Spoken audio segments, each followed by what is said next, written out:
Tell me one big Jamaican hit right now that is not in Patois. I don't use Patois to hit.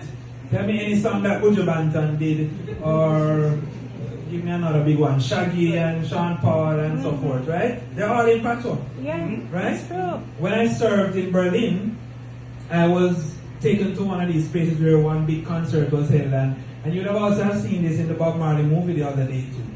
All these thousands of people were out singing and celebrating these songs, but they're all in Patois. They don't even know what the song says still. They are understanding the message behind what it was bringing. And what was it that made it so acceptable to utilize and promote all of this was the advocacy and the ardent work of Miss Lou. So all of this, as I am saying, was built on the foundation of Miss Lou's work.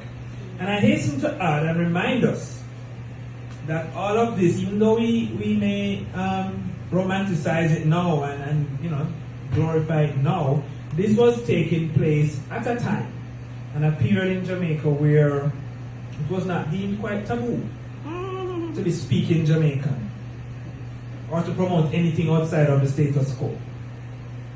Don't forget that part. So we look on now and say, oh, Miss Lou, it was so wonderful, and all these poems and our Jamaican dialect.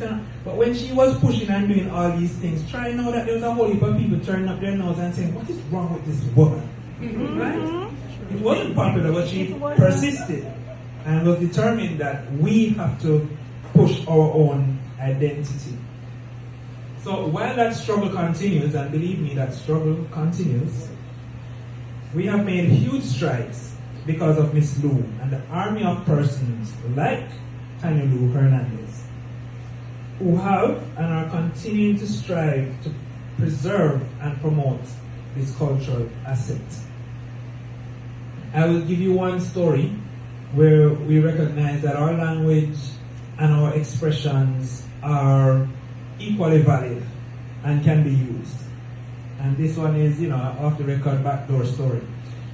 As a young Foreign Service officer, I was in a meeting with my then permanent secretary, who is a good country girl, so she knows Jamaican language good time, right? And in fact, those of you who are in the Canadian community for a long time would have known her. She's a former High Commissioner here in Ottawa, Ambassador Coy. So we are in this meeting with a foreign delegation. It was a Chinese delegation, as it turns out. And they have this habit of continuing